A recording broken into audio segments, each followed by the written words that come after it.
سؤال بلو ناقة بجالكيا وبدن سؤال بلو ناقة بعريكيا وبدن سؤال بلو ناقة بعاداتيا وبدن سؤال بلو فيتو مقابة سبا وبدن سؤال بلو كسي كبنا كاي وبدن سؤال بلو نرابو تبارين وبدن سؤال بلو أبدهن أولي مالي وبدن سؤال بلو أنا رافوت مري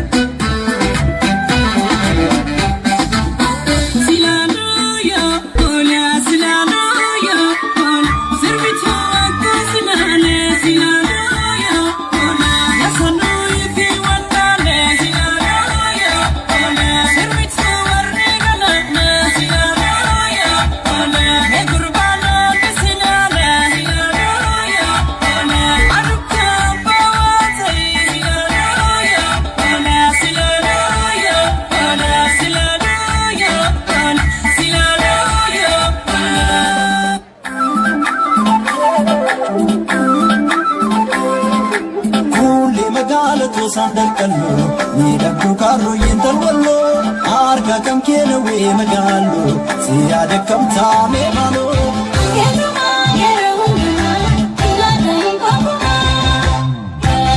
magala na ko sandale ko na ko sandalwa magala na ko sandale ko magala wallo rasume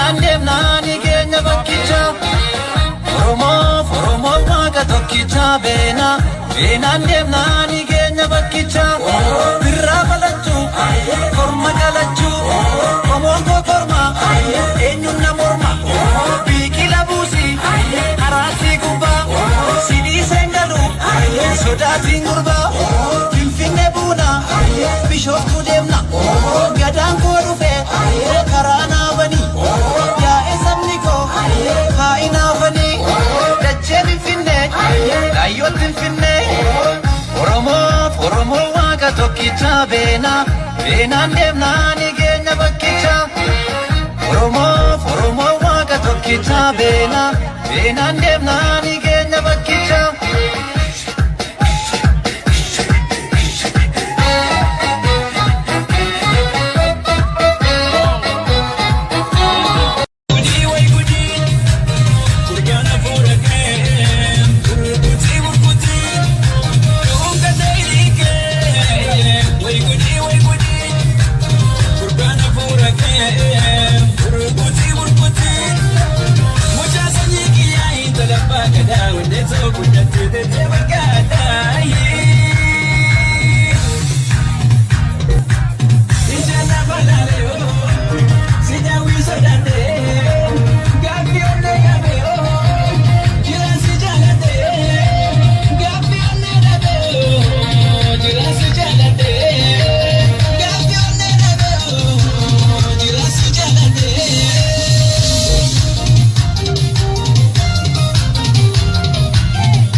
Rabbi isaan amil keessu nullee rabbi nu amil keessu irreechi Minisootaa har'atti kabajama.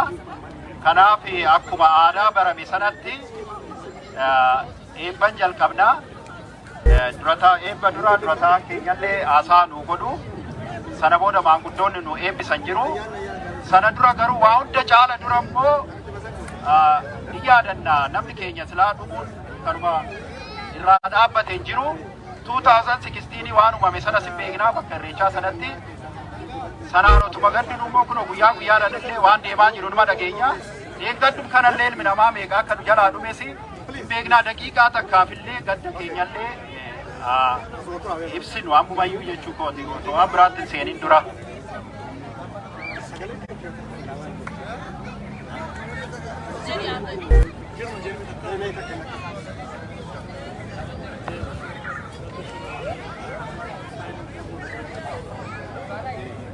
Hayyee namoonni hundinuu sagantaa keenya jalqabu jirra.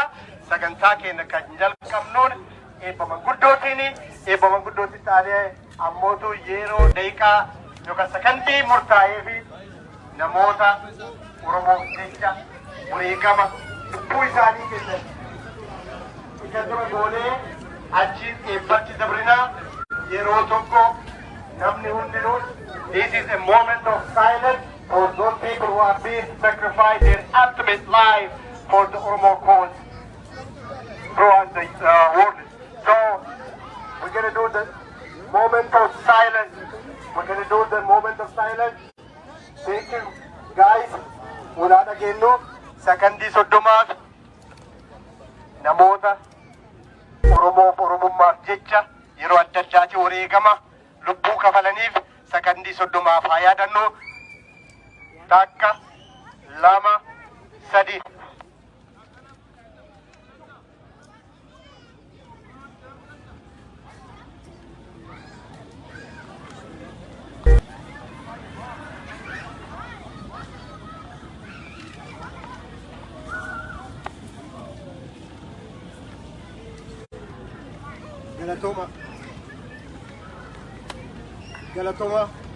Galatoma isin hundinuu wanti akkanaa kun uumamuudhaaf namoonni hedduu isaanii yookaan mootu lubbuu isaanii wareeganiit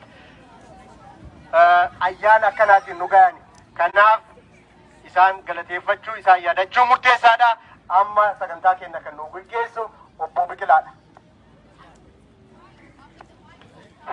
Ayyee galatooma. Sagaleen girmaa kiyya kana hin caala fakkaata. Inni ganamaan chaarjii godheen dhufe.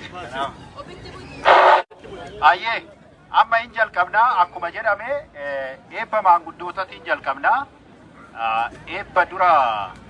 Eebba booda obbo Lammiin Durataa Koree Irreecha Minisootaa haasaa gabaabduu nu godhu. Achi immoo abbaan Biqilaas hin godhu. Sana booda keessummoonni biraallee kan dhufan hin jiru. Keessummoonni Oromoon taanee as keessa hin jiru. Isaanillee hin galateeffannaa jechuudha. Amma gara eebbatitti seenaa eebba kan nu eebbisanii obbo Lammii. Eebba kana kan nu eebbisanii obbo Lammii, abbaa Biqilaa, obbo Girmaa Oromoo, obbo Daadhii jechuun warra gadaa biyya kanatti qabatedha. Waazintanii dhufanii qeessi yaada isaa dhaaban illee isaan illee eebba keessa nu jiru. Akkasumas wal duraa duuba nu eebbisu amma gara durataa keenyattan dabarsaa akkasumas eebba fudhannee sana booda eebbisu.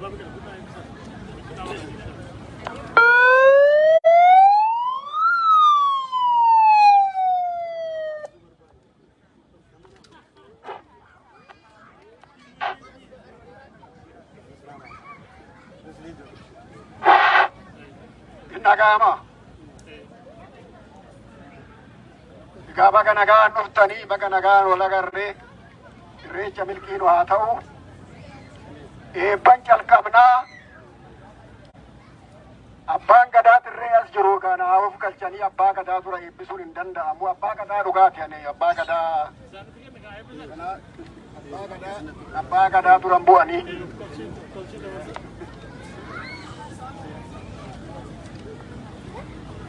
marree biyya keenya in eebbifannaa noofalcha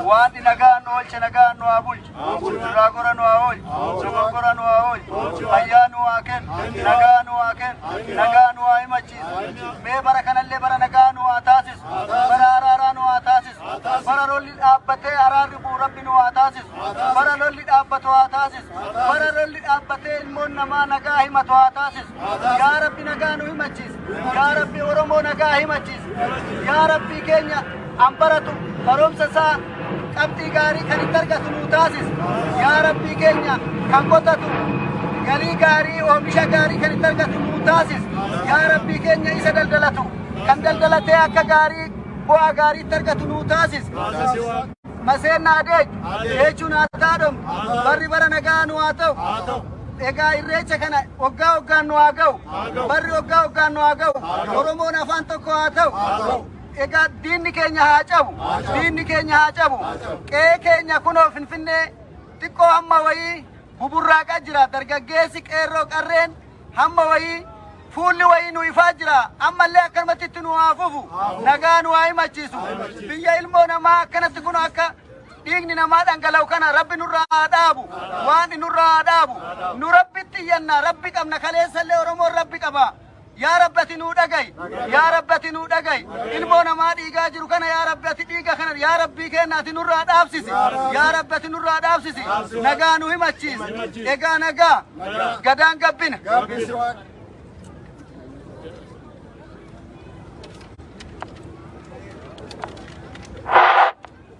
anati jette tolaannoo haa ga'u hamaan diina haa ga'u bakkalchi bakkee haa ta'u adamoon deetti haa ta'u waaqni nagaan nu oolche nagaan nu haa bulchu hayyee waaqa uumamaa waaqa bokkuu gurraachaa waaqa ciicoo gurraatti waaqa salgan yaa'ii booranaa waaqa torban baareentummaa waaqa wadaa nabee waaqa wadaa bisil waaqa wadaa bulluq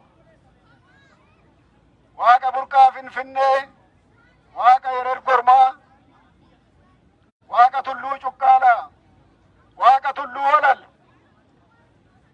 waaqa tulluu mul'ataa harargee keessa jiru waaqa shanan gadaa oromoo yaa waaq nuu dhaga'i yaa rabbi nuu dhaga'i irreechi araara irreechi nagaa irreechi gabbina irreechi jaalala yaa waaq jaalala kana fiixa nuu baasi jaalala oromoodhaa fiixa baasi oromoo wal jaalachiis hangafaan maannaa qabna hangafaan maannan akka wal kabaju nuu godhi yaa waaq qeerroo nu haa bulchu qarree nu haa bulchu beekaan wallaalan akka beeku nu haa godhu rabbi nu haa gargaaru yaa waaq ati biyya keenya jeeqaa jiru kana ati nurraa dhaamsi dargaggoon qeerroo qarreen dubartiin ulfaa karaa irratti hafaa jirti yaa waaq ati dhiigni isaanii waaqatti bo'aa jira gumaa keenya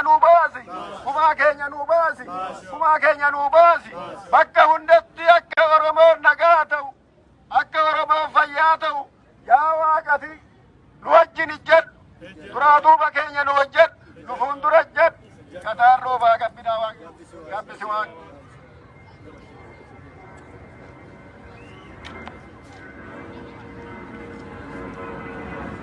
Sama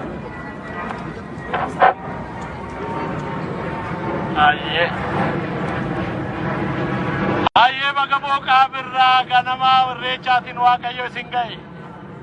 Baga nagaan dhuftan hundi keessan baga waaqayyo boqa birra irreechaa ganamaatiin nu ga'e. An biyya keessa an biyya alaa Oromoo addunyaarra jiru saba biyya lafaarra jiru waaqayyo baga guyyaa kanaan ga'e. Ayyee hin eebbifannaa. Naaf golchaa. Naaf golchaa. Naaf golchaa. Ayyee waaqa tokkicha waaqa uumamaa.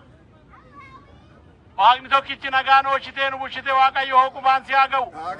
Dhaltiin nagaa ta'u, dhalli nagaa ta'u, bariin nagaa ta'u, barraaqaan nagaa ta'u, guddaan nagaa ta'u, xiqqaan nagaa ta'u, biyyaan nagaa ta'u, horiin nagaa ta'u, hormaataan nagaa ta'u, dhaltiin nagaa ta'u, guddaa xiqqaan nagaa ta'u, tulluu bakkeen nagaa ta'u, nagaa keessa oolchee saba keenya haa bulchu.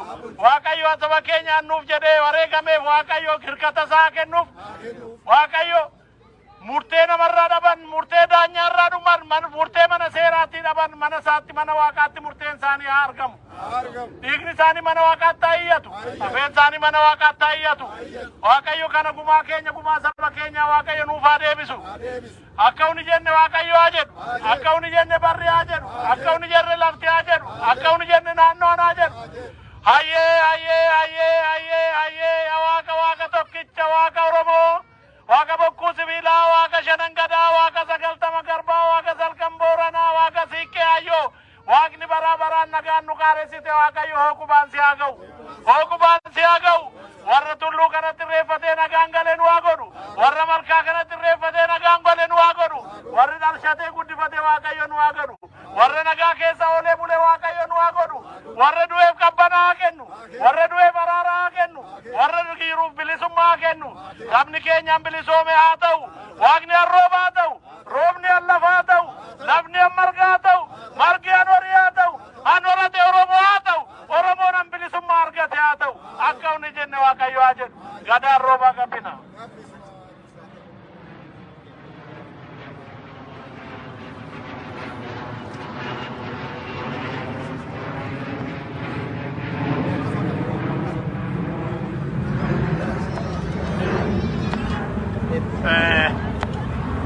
Addanatti argamu kootii fi guddaan gammadaa isinis bakka nagaadhaan addanatti argamtanii kanan asitti argamee fi sababiin aadaa Oromoo jaalladhuuf saba Oromoo jaalladhuuf sababiin biyya koo jaalladhuuf qomoo koo jaalladhuuf namni akka itti yeroonni miidhagee ayyaana isaa eenyummaa isaa aadaa isaa kabajatu amantiin adda addaa amantiidha kun kiristaana kun Oromoodha manna kun waaqeffataadha kun islaama jechuun barbaachisu. Lafa gaariitti argamuun waan gaarii jajuun waan gaarii ilaaluun hundumaaf kennameera. Nuu kenname kanaaf addanatti argamne waaqayyo saba Oromoo saba tokko haa taasisu. Saba garaa tokko saba yaada tokko haa taasisu. Waaqa tokkummaa keenya haa jabeessu. Nagaan biyya keenyaaf haa ta'u. Tokkummaan biyya keenyaaf haa ta'u. Sablammiin biyya keenyaa wal jaallatee wal simatee wal fudhatee wal kabajee wal qixxaatee haa jiraatu. Biyya keenya lolli haa badu. Nagaan haa mo'u. Anummoo fi keenya wal jabeessinee walii wajjin haa jiraannu. Walaa kabajnu, walaa jannu, walaa tumsinu. Isa bareedaa kana itti cimsinee haa bareechannu. Naannoo keenya haa bareechannu. Saba keenyaaf haa dhaabannu. Waaqayyo gooftaan nu haa eebbisu. Ameen ameen. Addanatti argamu fayyaa carraa naa kennu kenna fayyaa ta'a.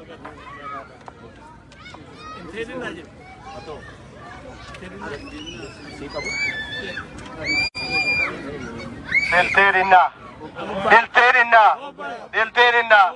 Yaa Waaqa Oromoo bara dabrillee asitti haala gaariidhaan gammachuudhaan dabarsinee baranallee nu geessitee galanni si haa ga'u. Ilmi sabaa haa ta'u, sabni bilisoomu haa ta'u, Oromiyaan nagaa haa argatu, biyyi keenya nagaa haa argatu. Nu asitti biyya Ameerikaa keessa kan jirru Ameerikaa kanallee rabbi nagaa nu haa godhu. As keessa nu haa jiraachisu. Ijoolleen teenya haa guddatu. Ufaa beektu. Beekuun baay'ee barbaachisaadha. Saba ofii beekuun, aadaa ofii beekuun dirqama amantii adda addaallee yoo qabaanne yaa rabbi Oromoo gootee nu uumte Oromoo kana tokko godhi afaan tokko godhi mirga dhaabbadhuuf anaa kana jedhe kan jedhe ammoo rabbitti nu haa gootu amata dhufuun rabbi nagaan nu haa geessu.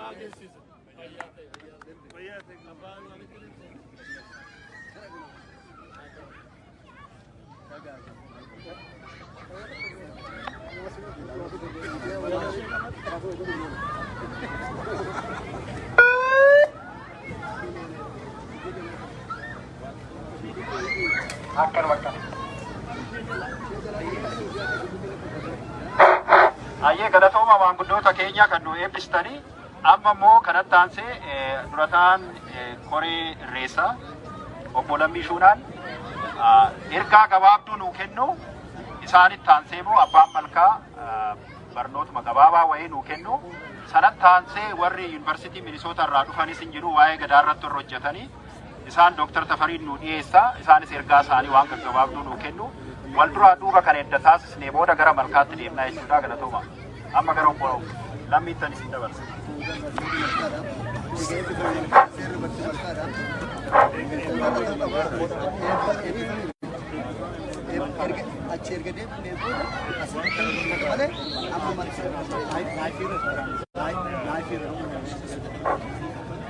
Hayyee irra deebi'ee barii booqaa birraa Waaqayyo bagattiin nu ga'een isinii jedhaa. Waaqni bara baraan nu ga'e Waaqayyoof galanni haa ga'u. Dhaamsi keenya gabaabdu guyyaa kana asitti akka wal kabajnuuf akka waliin Waaqa keenya kabajnuuf Waaqa har'aan nu ga'e akka galata galchinuuf hundaas dhuftan kana Waaqayyo ulfina guddaa isinii haa kennu. Akkas babbareeddanii akkas tottoltanii akkas miidhagdanii lafa kana biyya kana miidhagsitanii Ameerikaaf illee haa tolu dhaaf isheen jirtu miidhagne hundi keessan illee akkana miidhagdanii uftanii isin arginu gammachuun kana caalu nuuf nutti dhaga'amu jiru haa ta'uuti akka gammachuu kana har'a geenyu uummanni keenya nu duukaa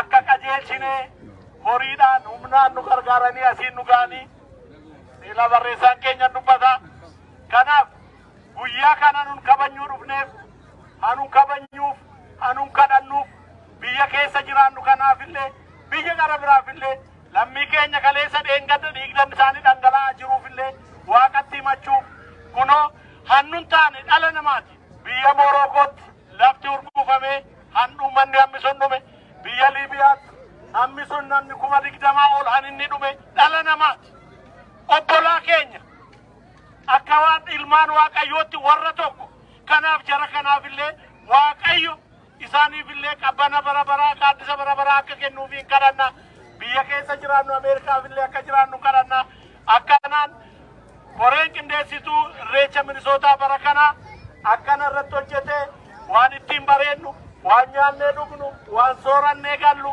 waan jennee gallu hundumaa qindeessee waan qophaa'ee dhufeef koree kanallee nan galateeffadha warra kaanillee warri gargaarsa nuu gootanii akka guyyaan kun miidhagu horii keessan otoon qusatiin nuu laattanii kanaan nu keessan hundumti keessan ulfaadha bara nagaa bara dhufuun nu haa ga'u fayyaaf nagaa argadhaan isinii jedha kanuma irratti naaban.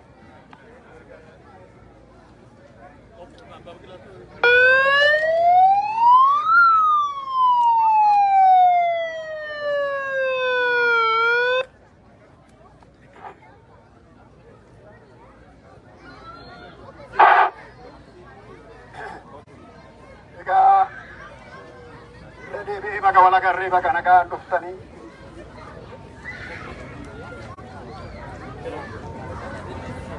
gabaabumatti irreechi waan ta'e maaliif irreeffannaa Oromoo maaliif irreeffataa irreechi Oromoodhaa maali an jedhu gabaabsee ummata keenya ummata jaalatamaa kana ummata waan ofii barbaadaas dhufe kana ibsuun barbaada duraan dursee Oromoo bakka hunda jiran biyya keessaa jiran biyya alaa jiran warri dhibamee hospitaala jirurree warri gaara jirurree baga irreecha 2023 isin ga'e irreechi moo'inaa hin feenas. Kanatti aansee irreechi maali? Oromoon maaliif irreeffata? Irreecha lama qaba Oromoon. An ummata wajjin irreeffatu. An dhuunfaa baay'atu jira. Irreecha tulluu, irreecha malkaa an jedhamutu jira Oromoo bira dur ammas. Irreechi tulluu eebela keessa tulluutti Oromoon ba'ee korma qalee duumecha ganna isa fuundura jiru san bokkaa gaarii arfitoo adda addaatirraa hambisee bokkaa gaarii amma lafaa ta'u, an namaa ta'u, an bishaanii ta'u, an bosonaa ta'u, an bineensa hundaatirree, an allaatirree ta'u bokkaa akka roobuuf, bokkaa nagaa an cabbii hin qabne, an bakakkaa hin qabne akka roobuuf sanyii facaafachuuf deemaa. Sanyiin facaafatu kun bokkaa nagaatti roobeefi akka biqilchee ga'ee akka soorratu godhuuf waaqatti imaanaa kennata tulluu irratti ba'ee eebela keessa. Irreechi malkaa kun immoo Oromiyaa lalistee malkaan hirratee calalee firri gamaa gamanaa walitti ba'ee an malkaan guutee allagni guutee addaan hambisee ture. Ji'a kana keessa, ji'a fulbaanaa kana keessa waan malkaan calalee hirratuuf, waan minaan daraaree gartokkeen asheeta ta'ee, gartokkeen biqiltuu ta'ee, margi dagaagee, loon quufanii, namnis minaan facaafate san ijaan quufee an arguuf yaa Waaq yeroo darbe tulluu irratti baanee imaanaa sitti kennannee turre. Iyyata keenya nuu dhageechee bokkaa rooba nagaa nuu roobdee minaan keenya sirriitti nuu margee ijaan argaa jirra. An ijaan argaa jirru kun allaattii bineensa adda addaatirra daldeecharra nuu hambisiitii gahiitii akka soorannu nuu godhi jechuudhaaf irreecha qabannee malkaatti Waaqaa galata galchuuf as jirra. As jirra malee qalbiin keenya biyya keenya keessa jira.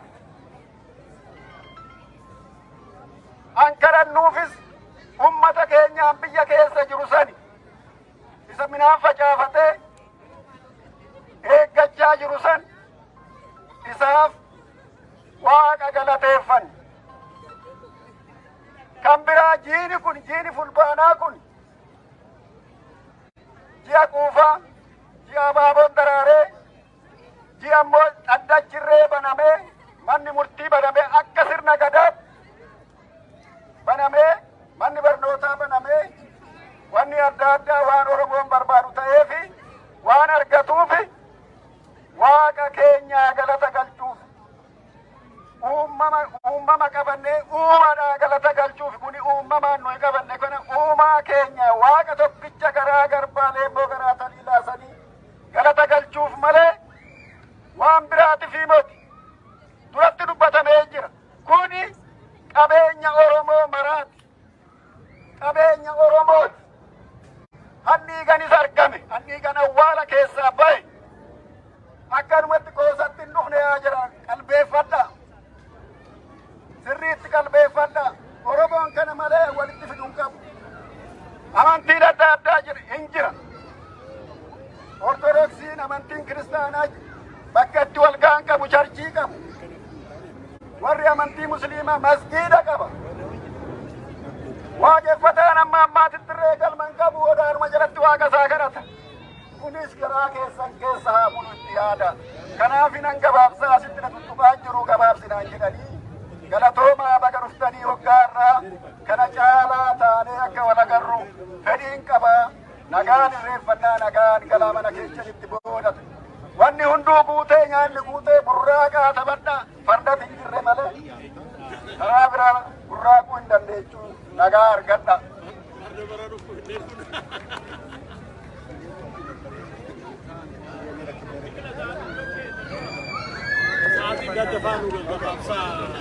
For the best benefit of Oromo language, non-Oromo language speakers, Dr. Tafari can shortly say something about Irrecha. Listen up, kids.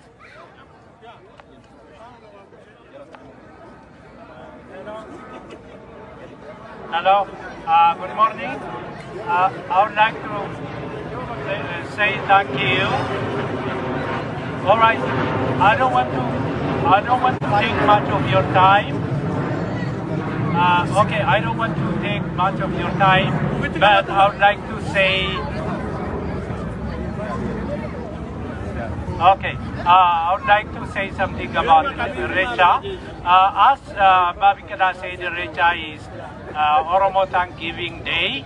What we mean by Thanksgiving Day? Why do we celebrate this time?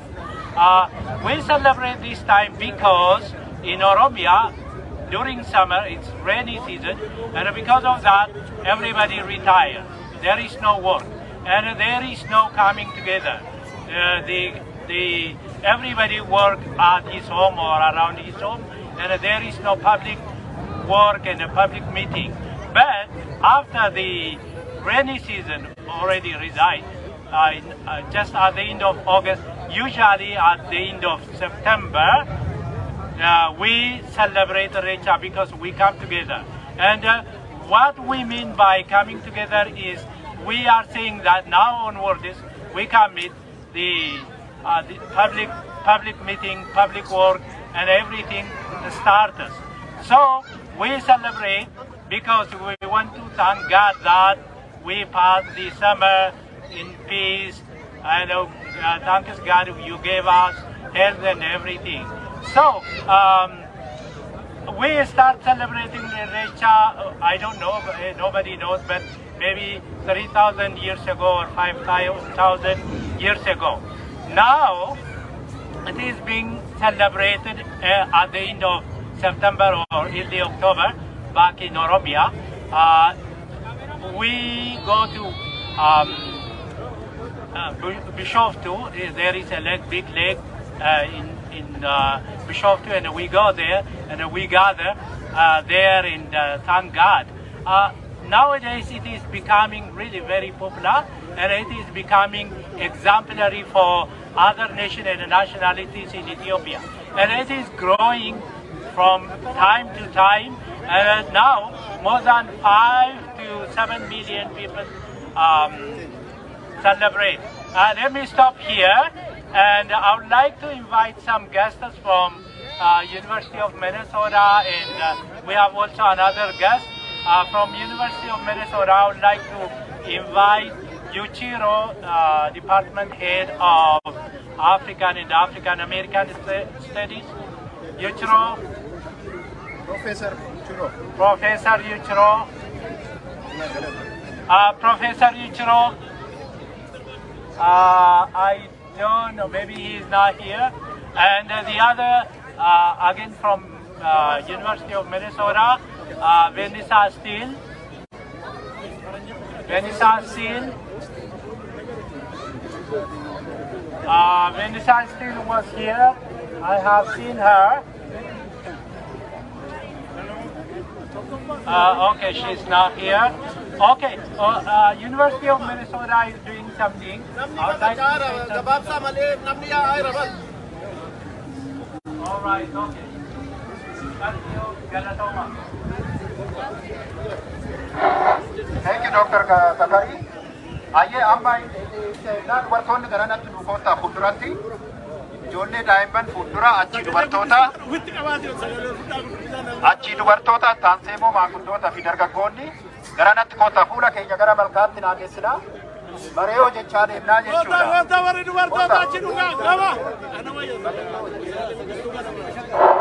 Oh yaa bareeyoo.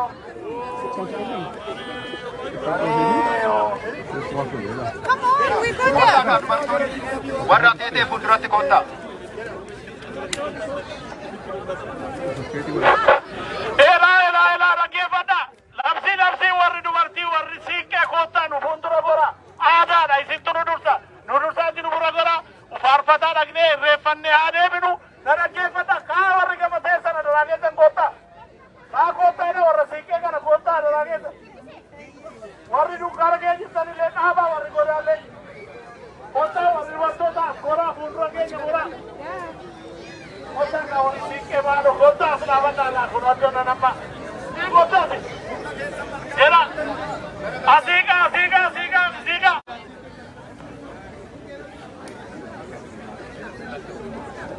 Akka aadaa keenyaatti namoonni dubartiin fuuldura keenya deemu warri dubartii siiqqee keessa qabatanii ijoollee keessanis qabatanii malkaa nu dura buusu. Nuti isin booddee dhufna. Warri dhiiraa of duubas deebi'aa. Namni dargaggeeyyiin of duuba deebi'aa. Dargaggoo of duuba deebi'aa. Hundinuu booddeedhaan isaan.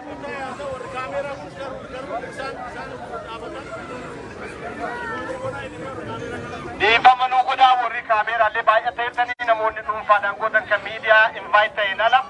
Namoonni kuwwan of duuba deebi'aa. Namni baay'atee jira. We thank you guys.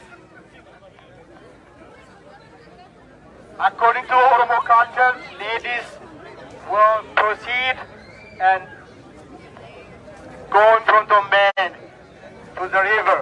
So we are about to go to the river and celebrate Irrecha, Oromo Irrecha, Oromo Thanksgiving.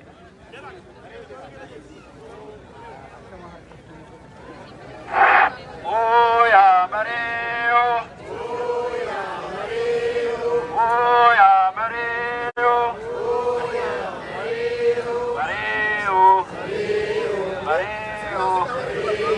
Oh yeah, Yodeo. Oh yeah, Yodeo. Mario. Mario.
Yeroo tokko dhaabbanyaa abbaan malkaan waasaa kan.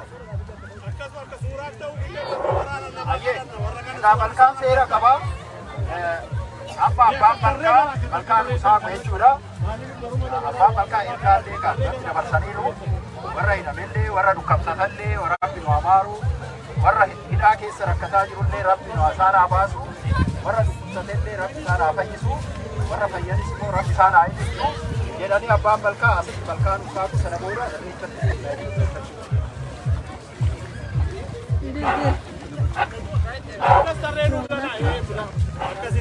tarree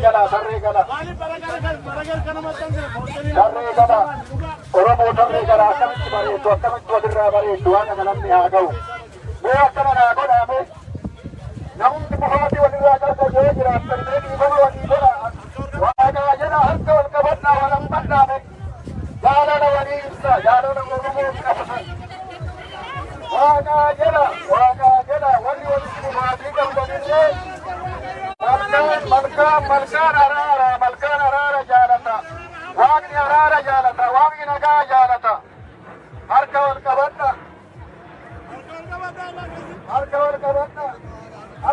wal malee homaan qabdanii waanuma feesaa ta'u wal malee homaan qabdanii harka wal qabadhaa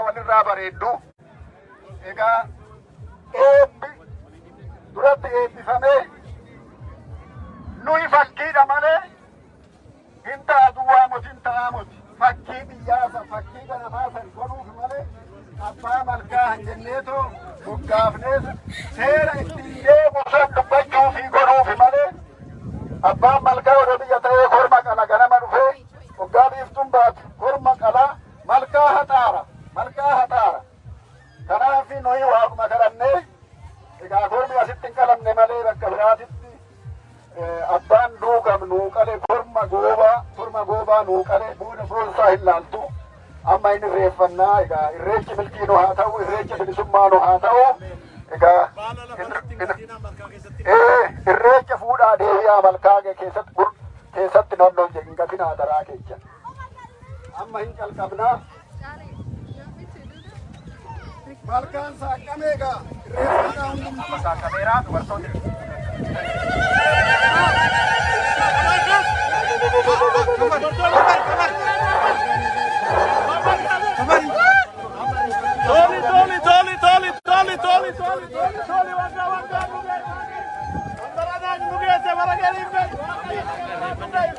Malkanaga, Resanaga, Baranaga, Jalala, Hamurti, Amurwata, Wagni on Nuga, Baradufunis, Nuago, Wagni Fayam Nagan, Waken, Alamana, Nuatex, Wanala, Aguda, Abu, Waramakagara, the Refatena, Galewaka, Nuagon, Soroma Kenya, Sorata Kesa, Buddha, Wakayo Fayam Nagabia, Kenya, Waken, Hanukumsate Amaru, and Ahikamu, Akani Jenewaka, Yajan. Handu ekapanaken, handu nagaken, handu suparu nagaken nuhago, ayam nagaken, handu nagaken nagaken, tani kisnagan jala. Amin.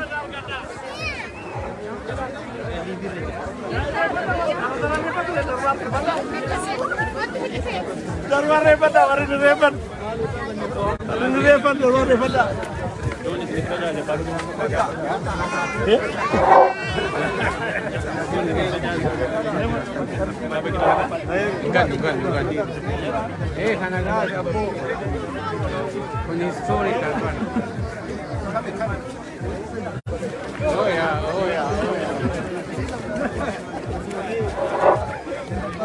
apakah akan muda sirpa tabaca tuma dan kopain jira nyata tidak kamu namun tabaca kan dapat sudah dapat apakah orang tadi seperti kata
Oromo Maliat, Galayat, Adayat, Miti, Ada Devi Subarbanna, Kanafu, Ada Dubana, Waya, Ada Oromo, Devi Ada, Jacho Latu, Major Alam, Waya, Ada Oromo, Devi Ada, Yena, Oromo, Devi Ada, Amalet Devi Sime, Waya, Ada Oromo, Devi Ada.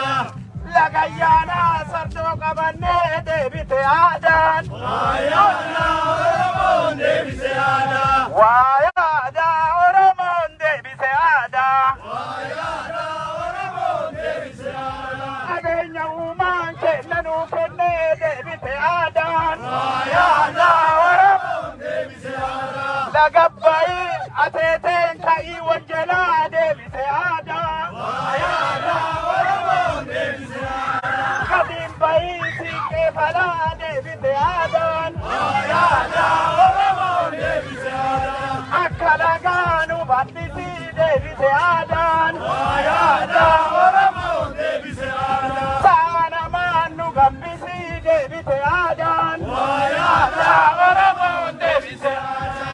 Aadaa Oromoo deebise aadaan. Aadaa Oromoo deebise aadaan. Aadaa Oromoo deebise aadaan. Yaa Rabbi biyya nu galchi. Yaa Rabbi nagaa nu dheeressi. Yaa Rabbi nu galchi bilisa nu baasi. Deemuu qabnaa deebise nu kenni. Hin shoofne nu quubsi. Dhiiga kinas nu jalaa barbadeessi. Haga isiitii toltu waa qaban.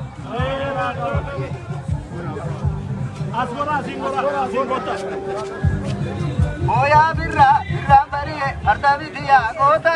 Hoyaa birraa bari'e farda biti yaa goota. Leessaa kaleekee. Hoyaa birraa dhaabee sagaleekee. Hoyaa birraan bari'e. Hoyaa birraa biti yaa goota. Birraan bari'e. Farda biti yaa goota. Birraan bari'e. Farda biti yaa goota. Akkamitti qabdee. Hoyaa birraa sagalee tolaali. Hoyaa birraa balleessuun nadaani. Hoyaa birraa akaa'uu manjaalla. Hoyaa birraa mimmi ooftuu tana. Hoyaa birraa aan Oromoo jaalla. Hoyaa birraa asisi ooftuu tana. Hoyaa birraa birraan bari'e. Farda biti yaa goota. Birraan bari'e. Farda biti yaa goota. Aleessi kanyiidha. Hoyaa birraa kanyiin irra beeka.